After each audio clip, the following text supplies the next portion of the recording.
말씀을 통해서 또 하나님의 은혜를 나누기를 원합니다. 본 말씀 예수님께서 이제 어린 아이 시절에 있었던 모습을 이야기를 하고 있는데요.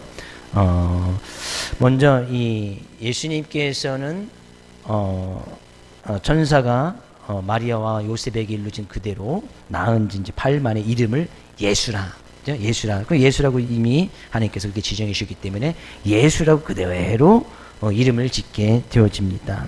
그러면서 낳은 지 이제 보통 아이가 태어나면 이제 모세 법대로 율법대로 정결 의식을 그런 아이들을 보통 남자는 보통 40일 태어난 지 40일쯤 되었을 때 여자애는 80일쯤 되었을 때에 이제 정결 의식을 행합니다. 그렇다는 것은 이제 주님 앞에 이 아이를 데리고 나와서 이제 번제와 속죄제를 드리고, 단 이 번제는 출산에 대한 감사와 헌신의 마음을 표하기 위해서 드리는 것이고, 단 이 속죄제는 물론 어린아이에서 태어났음에도 불구하고 이 어린아이도 이제 부정하고, 또한 어린아이도 이제 원죄의 모습을 가지고 태어나기 때문에 그것을 이제 하나님 앞에 이제 제거해 달라는 그런 뜻으로 이제 속죄제를 드리게 되어집니다. 그래서 이제 예수님도 이제 어린아이였을 때에 이런 정결 의식을 가졌다는 것은 이제 태어난 지 한 40일쯤 됐다는 이야기죠. 그래서 그의 부모들이 요셉과 마리아가 그 정결 의식을 행하기 위해서 예루살렘 성전을 찾았고 그 말씀대로 그렇게 행했던 것을 보게 되어집니다. 그리고 그 모습을 봤던 이제 시므온 선지자가 그 아기 예수를 보고 또 아기 예수를 찬양하고, 또 이제 안나라는 선지자가 또 그 아기 예수를 보고 찬양하게 되어지고, 난 그 또 말씀을 지켜서 이 요셉과 마리아가 이제 나사렛이라는 곳으로 돌아갔다는 내용이 이제 오늘 본 말씀이에요. 근데 예수님의 이제 어린 시절에 가는 이야기는 이제 이 부분과 이제 바로 이제 이어서 이제 예수님께서 이제 12살쯤 되었을 때에 그때 한 가지 성전에서 말씀을 가르치는 사건, 그거 외에는 이제 별 어린 시절의 이야기가 없습니다. 근데 우리가 이제 이 성경을 읽다 보면 좀 다른 복음서와 좀 다른 부분이 좀 있어요. 그래서 우리가 좀 성경을 좀 이해할 때 보면, 우리가 물론 누가복음을 통해서 예수님의 탄생과 또 예수님께서 보여진 그런 모습들을 잘 알 수가 있지만, 또 다른 부분에는 있는 것이 누가복음에는 없기도 하고, 또 누가복음에 있는 것이 또 다른 복음에서는 없는 것이 있기도 해요. 우리가 예수님의 쭉 일대기를 보면, 물론 어린 시절의 이야기는 누가복음에 잠깐 12살 때 이야기, 좀 태어났을 때 이야기가 누가복음에 있는데, 이 정결의식에 대한 것들은 다른 복음서에 또 있지도 않습니다. 또 예수님께 탄생하셨을 때 그 예수님의 탄생을 축하하기 위해서 이제 동방박사 이야기가 나오는데, 이 동방박사 이야기는 마태복음에만 나옵니다. 그 마가복음이나 다른 또 복음서는 또 나오지도 않고 있어요. 또 마가복음이나 요한복음은 예수님의 탄생 기록, 예수님의 탄생 기록이 또 있지도 않습니다. 마태복음과 누가복음에만 예수님의 탄생 기록이 있어요. 또 마태복음, 누가복음은 그 예수님께서 미리 태어나실 것이다라고 천사를 통해서 알려주는 수태고지가 마태복음하고 누가복음만 있습니다. 그럼 우리가 이제 지금 복음서를 읽을 때 예수님의 그떤 어린 시절의 이야기를 쭉 이제 정리할 수가 있지요. 그러니까 물론 어렸을 때 30세 이전의 사건은 딱 한 가지밖에 없지만, 우리는 이제 사복음서에 어느 복음서는 있고 어느 복음서는 있지 아니하는 그런 모습들. 그러니까 이 복음서를 썼던 이제 예수님의 제자들, 이제 기자들이 예수님이 딱 날 때부터 옆에 있다가 예수님이 일기를 쓰듯이 몇 월 며칠 이렇게 쭉 해서 그렇게 해서 성경을 기록한 것이 아니고, 그 이후에 예수님께서 돌아가신 것이 훨씬 더 이후에 사복음서 중에서 마가복음이 이제 가장 빨리 쓰여졌다고 이야기하는데, 그 마가복음이 쓰여졌을 때도 한 60년대 이후, 60년 이후로 잡고 있단 말이죠. 그러니까 예수님께 돌아가시고 나서 벌써 한 30년쯤 지나고 나서 이제 마가복음이 이제 그때 쓰여진 거예요. 그러니까 왜 그때 쓰여졌는가 하면, 예수님의 제자들이 자기들은 예수님의 말씀을 항상 같이 다니면서 말씀을 잘 배웠고 그것을 이제 가르치면서 이야기가 하는데, 그다음 그럼 그 말씀의 증거들이 이 남아 있어야 될 거 아니에요. 어떤 증거를 남기기 위해서 하나님께서 예수님의 제자들 가운데 몇 명을 하나님께 감동을 주시고, 예수님이 했던 그런 이야기들, 예수님의 어린 시절 이야기를 이제 기록하게끔 만드신 거죠. 그러다 보니까 이제 복음서를 좀 이제 순서가 좀 바뀌는 부분도 좀 있고, 그죠? 요한복음 같은 거에서 이제 예수님의 잠깐 있다가 바로 이제 요한복음에서는 예수님께 어떤 이제 마지막 일주일 생애를 아주 장황되게 길게 요한복음 상당히 길게 요한복음 그 부분만을 집중해서 또 이야기하고 있잖아요. 그러니까 물론 예수님의 사건 가운데서 예수님의 마지막 일주일, 공생의 마지막 일주일이 가장 제자들을 갖기 심도 있게 큰 충격의 사건이었고 또 가장 기적의 사건이었고 하나님의 은혜 섞인 그것은 다 기록하고 있지만 또 그 이전에 앞부분에 있는 예수님의 어떤 기적이라든지 이런 것들은 이제 뭐 기억이 나는 것도 있을 것이고 또 이제 생각을 주셨는데 또 이제 생각이 또 다르니까 이제 순서가 좀 바뀌어지는 그런 부분도 없지 않아 있어요.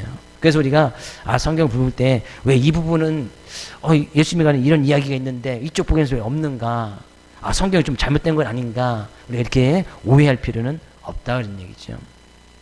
동방박사 이야기도 마찬가지예요. 마태복음에서만 이 동방박사 이야기가 나오거든요. 근데 성경에서 이제 동방박사들이라고 이야기합니다. 근데 동방박사들이 예수님께 드렸던 예물이 황금과 유약과 모략 세 가지를 드렸기 때문에 3명이다라고 이렇게 추정을 하는 거예요. 더 많이 있을 수도 있고 또 더 적을 수도 있어요. 동방박사들이었으니까 2명 이상은 되는 건데 이제 정확하게 이제 몇 명인지 또 알 수가 없습니다. 그러니까 황금과 유약과 모략을 드렸기 때문에 동방박사 3사람이다 이렇게 이제 추측할 따름이다 이런 얘기죠. 그러니까 동방박사들이 이 예수님께 와서 예물을 드리고 했을 때는 예수님이 갓 태어났을 때에 말구유에 누인 예수님께 와서 경배한 것이 아니에요.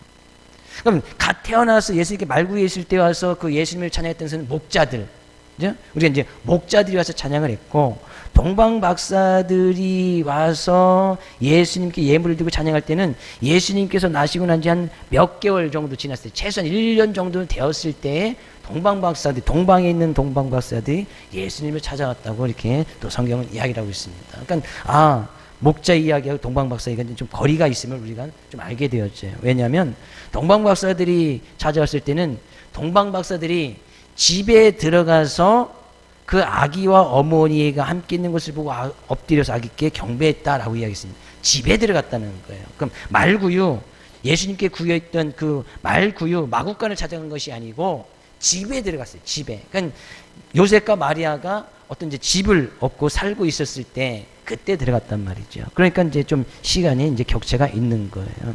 그리고 그 집이라고 하는 것들도 지금 오늘 본 말씀에서 예수님께서 어린 시절 나사렛에서 이제 또 다시 돌아가고 나사렛에서 살았다고 이야기를 하고 있지 않습니까? 근데 정결 의식을 드린 곳은 베들레헴이에요. 그리고 예수님이 태어났던 것도 베들레헴 어느 마국간 거기서 태어나서 거기서 이제 40일 정도 더 계시다가 정결 의식을 행하고 또 그 사이에 우리가 잘 알고 있던 사건이 있지요. 동방박사가 경배에 왔을 때 처음 아기 예수를 보고 바로 찾아왔으면 좋겠는데 이 동방박사들이 정말 이 세상을 탄생할 어떤 왕이 나고 왕자가 났다면 왕궁에서 있을 것이다. 그래서 이 동방박사들이 별을 보고 찾아왔지만 왕궁을 먼저 찾아간 거예요. 여기서 이제 구세주가 났다고 하는데 구세주가 있습니까? 왕이 뭐 듣도 보지도 못하는 소식이거든요. 그죠? 왕궁에서 태어난 아기가 없는데, 예, 그래서 이 왕이 생각해서, 그럼 너희들 돌아갈 때 이야기를 해주면, 우리가, 그 아기에게 찾아가서 경배할 테니까 얘기해달라. 근데 동방박사들이 또 이 아기 예수께 경배하고 나서 성령의 감동을 해서 왕궁에 들린 거 하시고 그냥 돌아가거든요. 그러니까 이 왕이 그때 딱 계산해 보고서 2살 밑에 아이는 다, 2살 밑에 아이는 다 처형해서 죽일 것을 갖다가 이야기를 하는 거예요. 그래서 그때 마리아와 요셉과 이제 애굽 땅으로 피신해서 가고, 그죠? 피신해서 갔다가 이제 왕이 죽은 후에 도시 돌아오려고 하니까 그 왕의 아들이 왕권을 이어서 가서 계속 왕을 하고 있거든요. 그러니까 이들이 베들레헴으로 돌아오지 못하고 그대 원래 고향이었던 나사렛으로 다시 돌아가서 나사렛에서 이제 어린 시절을 예수님께서 보내신 것을 보게 되십니다. 그래서 우리가 보통 예수를 나사렛 예수, 태어난 곳은 베들레헴이지만 보통 나사렛 예수라고 이야기합니다. 왜? 어린 시절을 대부분 다 나사렛에서 보냈기 때문이에요. 우리 이렇게 보면 이제 사복음서에 있는 예수님 이제 어린 시절 이야기가 쭉 이제 정리가 되어집니다. 그래서 우리가 이제 성경을 좀 이제 바로 알아야 될 부분들이 바로 이제 그런 부분인 것을 보게 되었죠.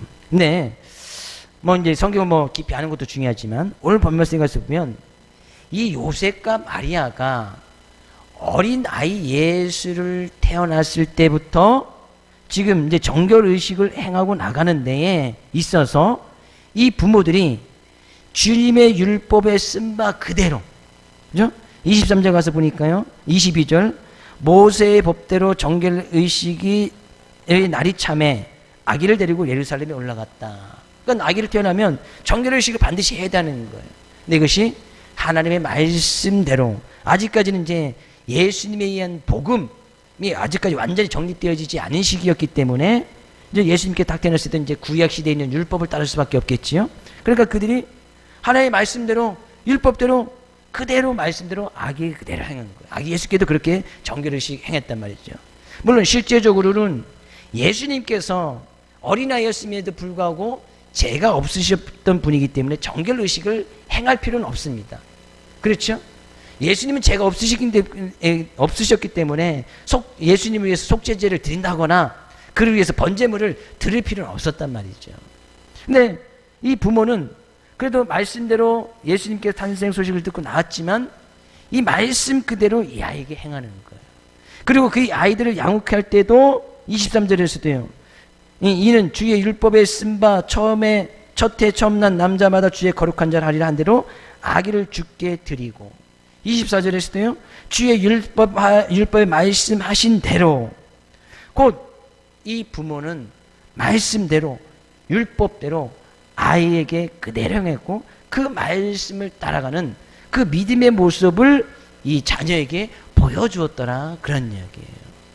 결국에 이 부모가 이 아이를 양육할 때 물론 어린 아기 예수지만 어린 아이 예수를 양육할 때 말씀 그대로 했다는 거예요. 말씀 그대로.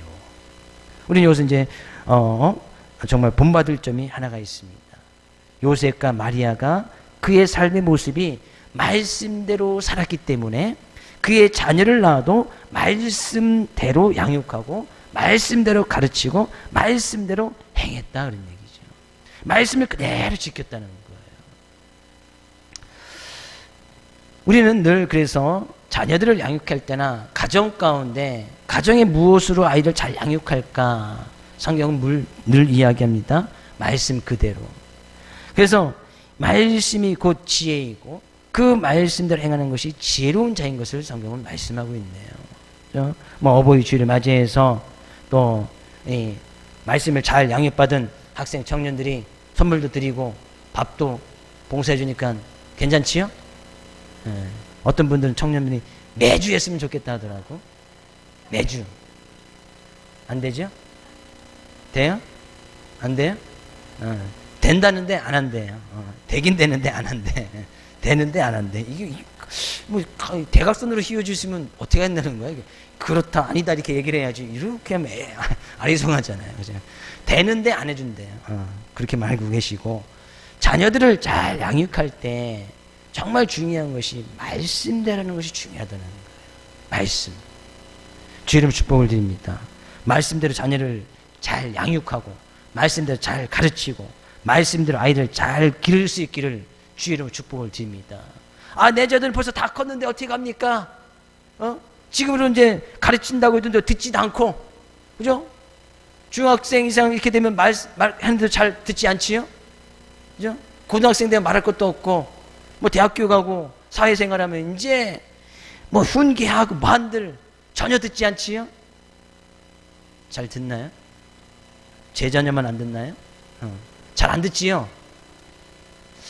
대답이 없으시네. 우리 교회 성도님의 자녀들 너무나 잘 들으니까, 그죠? 근데 잘 안 들어, 그죠? 그렇다고 뭐 맨날 성경에서 회초리를 든다고 해서 맨날 회초리 들 수도 없고, 이제는 고등학생 인생 되면 힘이 딸리잖아요, 그죠? 엄마 왜 이래요? 이러면 이제 때릴 수도 없잖아, 그렇죠? 병창이고 뭐 김지성이 딱 붙들고 있으면 뭐 때릴 수 없죠. 어떻게 그죠? 고등학교 1학년 때부터 그랬죠. 엄마 왜 이래요? 뭐 끔찍도 못 하는 거지 뭐. 때리려고 하면 왜 이래요? 그리고 나가버리면 뭐 말씀대로 회초리를 들고 싶어도 이제 힘인데 부딪혀서 때릴 수도 없어. 그죠? 이제 자녀들 다 커서 말도 안 듣고 어떻게 합니까? 그럼에도 불구하고 성경은 이야기해요. 그럼에도 불구하고 말씀대로 훈계하고 말씀대로 계속해서 가르치고 말씀대로 양육하라는 거예요. 이것이 어릴 때부터 했으면 좋았겠지만 뭐 뒤늦게 뭐 예수를 믿어서 그 위에 이제 자녀를 하면 또 지금부터 이제 말씀대로 가르치는 것이 쉬운 일은 또 아니잖아요. 근데 또 그들에게 그럼에도 불구하고 말씀대로 사는 모습을 보여줄 때 언젠가는 이 자녀들이 또 그것을 깨닫게 되어지고 주의 말씀의 은혜를 붙들고 나갈 줄로 믿습니다. 말씀대로 가르치고 말씀대로 양육할 수 있기를 주의 축복을 드립니다. 그러니까요, 지금 어릴 때부터 말씀 안에서 양육받는 것이 얼마나 귀하고 소중한지 몰라요. 그것이 정말 하나님께서 주신 복 가운데 하나야. 근데 그럼에도 불구하고 말씀에서 자녀들이 잘 양육되고 잘 자랐으면 좋겠지만, 그죠? 또 그러지 못하는 것이 또 우리들의 삶의 모습 아니겠습니까?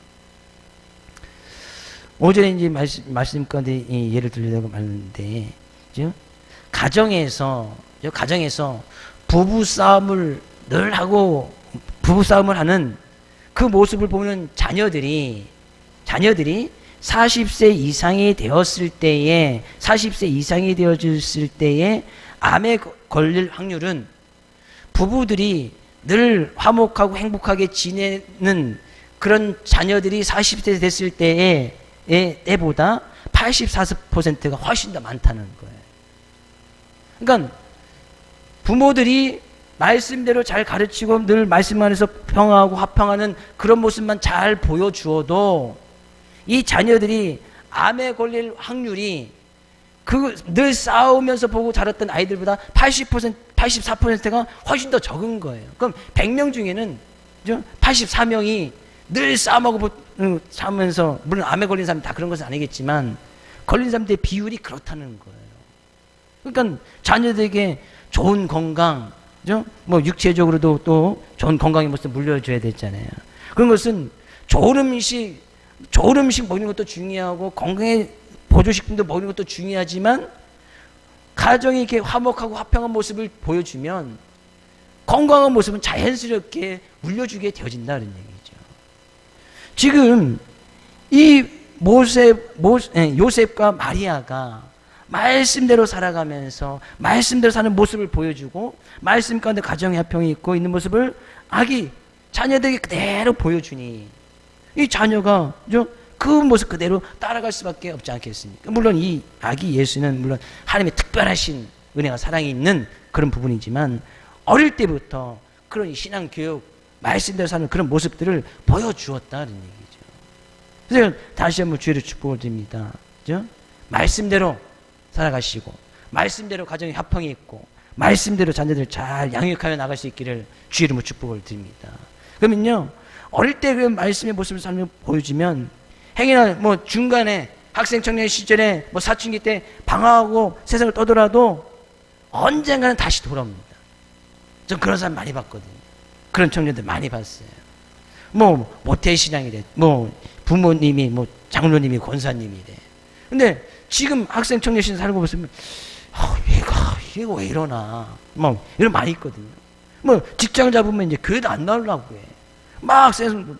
근데 언젠가는 때가 되니까 다시 하나님께 다시 불러드리더라고요. 주님께 돌아올 수 있는 확률이 훨씬 더 높은 거예요. 주님께서 왜 그냥 가만히 내버려 두지 않거든요. 주님의 은혜가, 주님의 의로운 손이 가는 곳곳마다 따라다니기 때문에 막 세상적으로 막 가고 싶어도 갈 수 없는 거예요. 하나님께서 딱딱 막아주시니까, 하나님께서 거기서 딱딱 끊어주시니까 가고 싶어도 갈 수가 없는 거예요.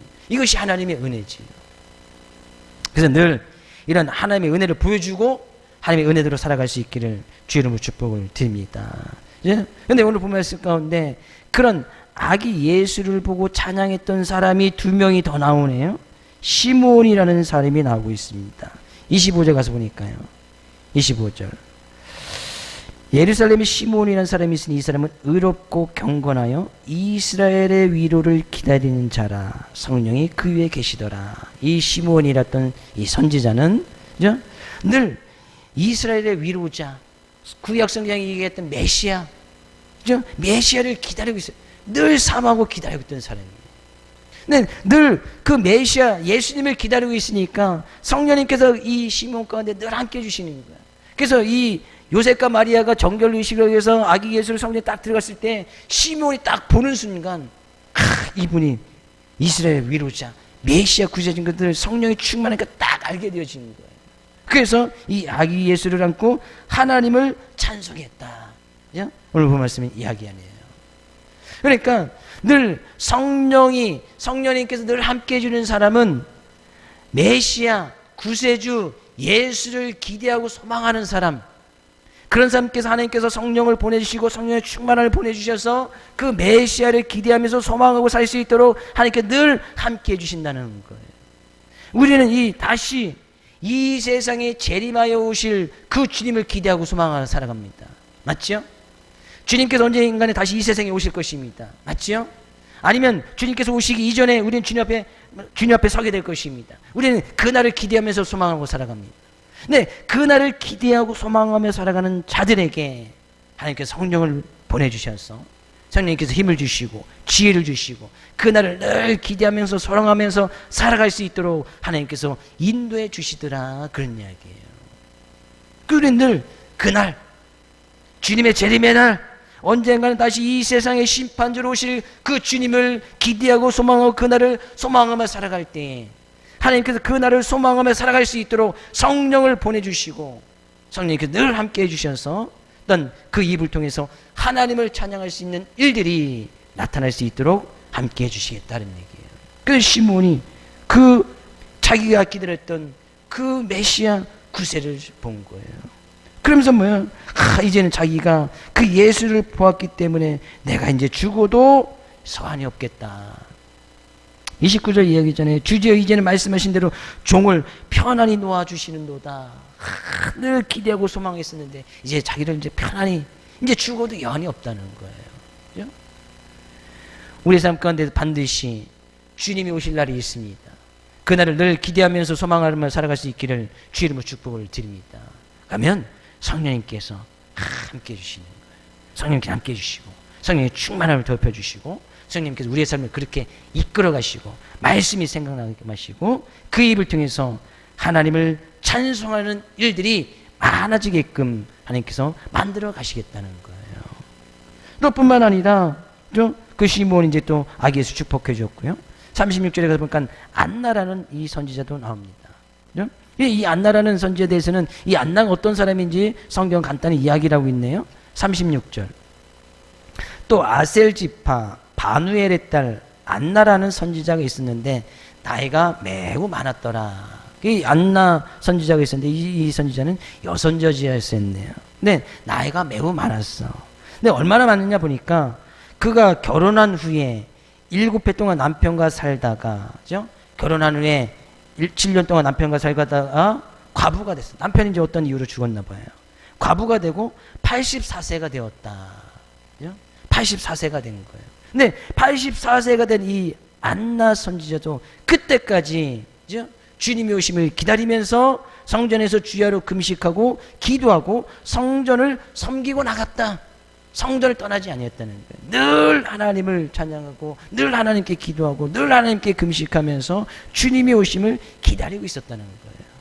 근데 성경이 여기 이제 84세라고 얘기하지만 영어 성경이나 다른 성경을 봐도 그가 과부가 되고 난 이후에 84년이 더 지났다 이렇게 표현하고 있거든요. 그러니까 과부가 되고 나서 84년이 더 지난 거예요. 그러면 과부가 되고 나서 84년이 지났으니까 결혼해서 7년 있잖아요. 그러면 이제 97년 있으니까 91세가 되었고 결혼한 나이도 돼야 되잖아요. 결혼을 보통 당시 이제 14세, 15세에서 일찍 했다고 치면 15세가 됐다 그러면 이 안나 선지의 나이는 106세가 된 거예요. 100살이 훨씬 넘은 거예요.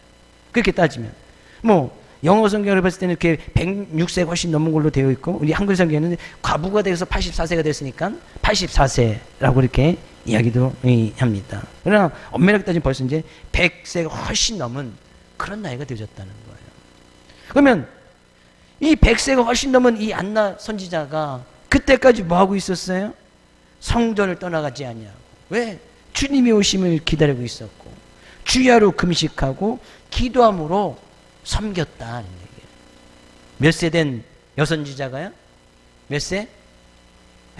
100세가 훨씬 넘은 100세가 훨씬 넘은, 정확히 알 수는 없습니다. 결혼을 몇 세 했는지 알 수가 없으니까 15세 했다고 하면 이 안나 선지자는 106세가 된 거예요. 20세 했다고 하면은 110 몇 살이야? 아, 계산이 좀 안 되네. 병장이 빨리빨리 계산해야지. 젊은 사람. 예? 20세 그랬으면 27살에 과부가 되고, 거기 84년이 지났으니까 111세가 되는 거예요. 111세. 예? 최소한 100살이 훨씬 넘었다는 얘기예요. 뭐 10살 이전에 결혼하진 않았을 거 아니야. 했을라나? 뭐 모르겠어. 그래도 10세에서도 100세가 된 거예요. 100세가. 101살이 된 거예요. 근데 그때까지 뭐 했다고요? 성전을 섬기고 기도하고 금식했다. 지금 이 시간에 84세 되신 분 안 계시죠? 100세 되신 분은 더 안 계시고, 아, 난 나이가 많아서 금식하고 기도하기 위해서 성전을 섬기기가 힘들어. 100세가 안 됐으면 그런 얘기는 하지 않기. 100세가 안 됐으면, 아, 난 나이 들어서 주의 성전을 섬기는 것이 너무 힘들어. 주님 언제 오실지 모르겠고. 100세가 안 됐으면 그런 이야기는 하지 말자. 그런 이야기예요. 뭐예요? 하나님의 나라를 기다리고 주님 위해서 섬기고 주님 위해서 금식하고 기도하는 것은 나이와는 상관이 없다. 그런 얘기예요. 남자 여자 그것도 상관이 없어요. 왜? 이 안나 선지자는 여자였잖아요. 그죠? 주님을 섬기고 금식하고 기도하고, 난 나이가 많아서 금식 못해 한 끼만 먹어도 죽을 것 같아. 84세, 100세가 훨씬 넘은 이 과부된 이 안나 선지자는 늘상 기도하면서 금식하면서 나갔다는 거예요. 저 금식한 다 채워졌나요? 다 채워졌나요? 지난주에 억지로 채웠어요. 억지로. 왜 억지로 채웠을까요? 빈칸이 너무 많으니까. 그걸 보고 안쓰러우신 분들이, 자, 3끼, 4끼, 어떤 분 5끼까지 하시는 분이 계시더라고. 5끼. 저도 빈칸을 막 채우려고 하는데 제가 막 쓰려고 하니까 어떤 권사님이 그 자리는 제가 할게요 하면서, 저도 막 두 자리 있나 3자리 채웠나 막 그래요.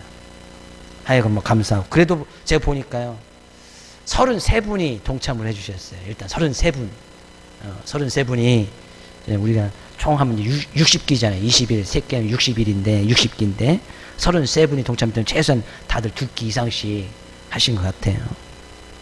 감사한 일이고, 그러나 그 어느 누구도 불평하지 아니하고 자기 한 끼라도 더 하려고, 어느 정도는 내가 저녁마다 다 할게 그러더라고. 근데 저녁에 빈 시간이 없어. 그래서 이제 다 써줄까 하다가 안 써줬어요.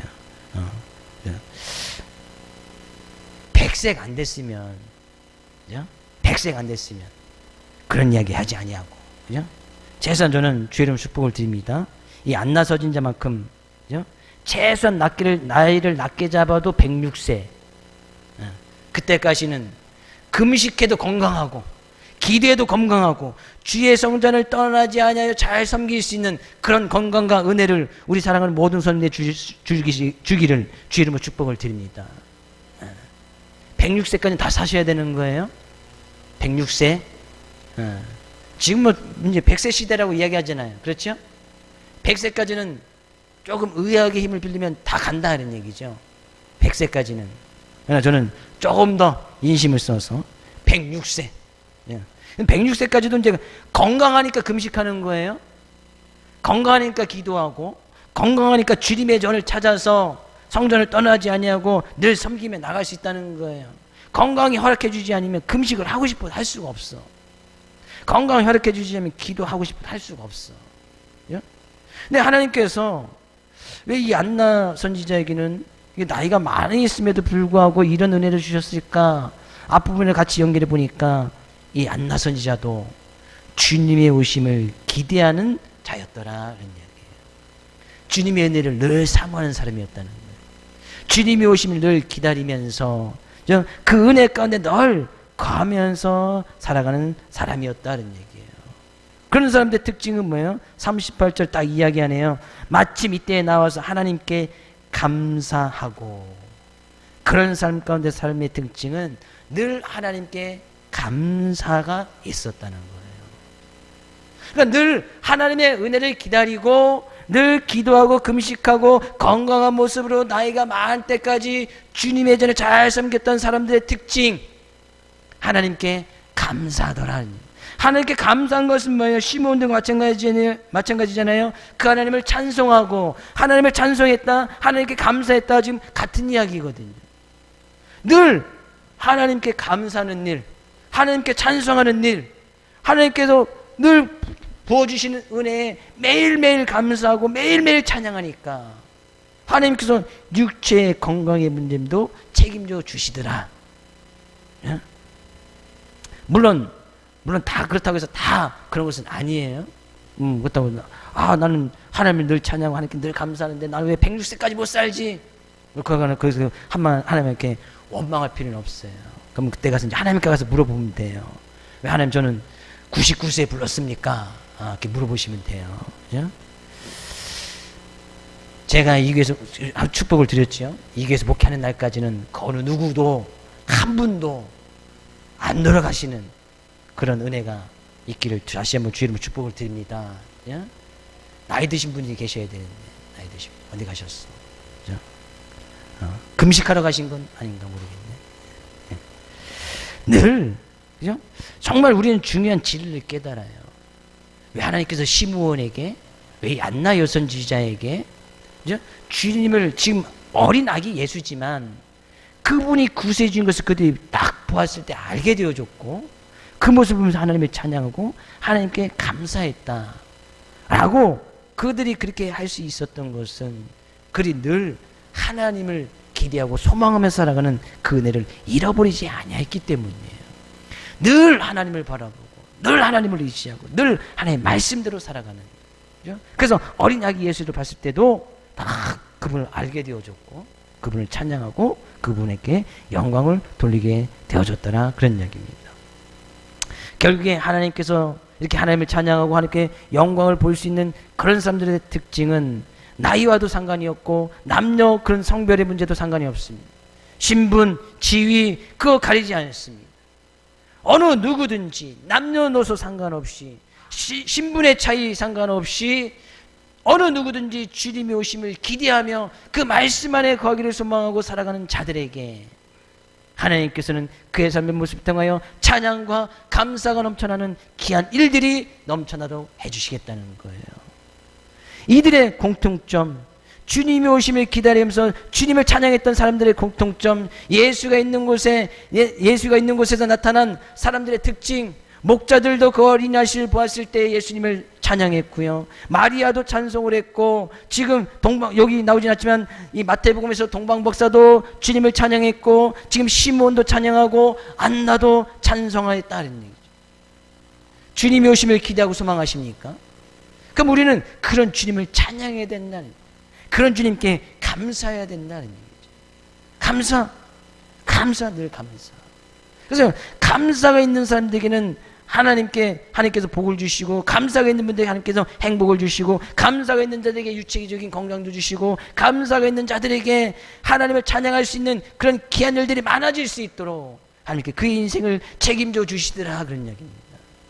저는 우리에게 모든 성도님들이 그래서 늘 입술을 열 때마다 하나님을 찬양하고 하나님께 감사할 수 있는 일들, 일단 주님의 오심을 늘 기대하고 소망하면서 그 오심을 기다리기에, 그러기에 우리는 때로는 금식도 하고 때로는 기도도 하고 때로는 주님의 나라를 위해서 주님을 성전을 섬겨나가는 그런 일 가운데 불평불만하지 아니하고 함께 섬겨서 나가는 그런 일들이 있게 되어진다는 거예요.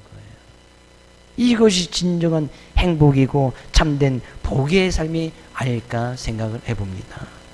우리 모든 손님들이 그런 귀한 모습으로 늘 하나님을 기대하고 소망하고 하나님을 찬양하고 하나님께 감사하고 늘 입술 가운데서 하나님께 영광을 돌리는 일이 끊이지 않기를 주 이름으로 축복을 드립니다.